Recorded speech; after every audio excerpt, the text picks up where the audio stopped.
So what we're on out here is a subdivision. So on the subdivision, we've usually got utilities. We do all the underground utilities. What we've used this machine for is for a basin. We had about 4 foot of shale that was high, so we had to grind that down to get our capacity for our basin.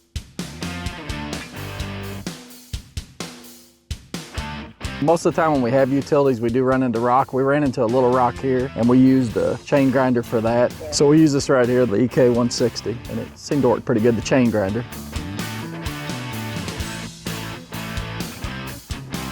Challenge. We had 4 foot of shale right here, and we ground it out. You know, it worked way better than hoe rams or blasting or whatever. So on the shale, if you try to hoe ram it, it's so soft it doesn't want to break it. And then if you break it up, whether it's shale or rock, you end up with a material that's this big that you generally have to find a place to bury it.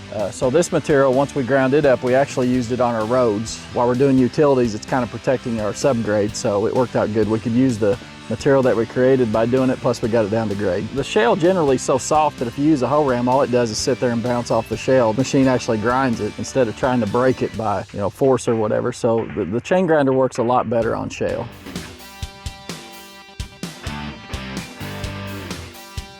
I mean, we got it done in half the time, maybe even better than that, what we were doing here. It works good. I mean, of course, we've got a nice machine that we've got it attached to, but we were able to check grade a few times, and with a hoe ram, it kind of breaks off in chunks, and when you blast it, you always have to blast it 2 or 3 foot below. So then you're left with having to fix that and then come back to subgrade. With this, we can take it right to subgrade, and we don't have to worry about all that stuff. Yeah, oh, it saved time for sure.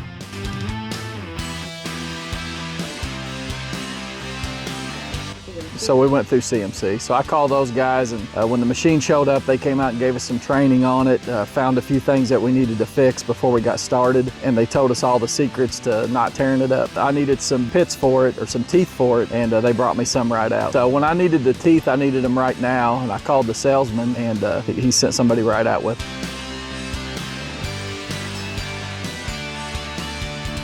Oh, they love it. They love it, yeah. I mean, you have to put a specific guy on it because you don't want somebody tearing it up. You know, it takes the right person to run it. But once we found that guy, which wasn't hard, then they love it. Does a great job. Chad, thanks for your time. Appreciate the business. We're here in Floyd Knobs, Indiana, and I guess this is a housing project that you're doing right here. And to the right of us over here, you showed me where you was grinding out the slate, and it looked like it done a really fine job. Thanks for the business. Yeah, done a great job. Thanks, Kenny.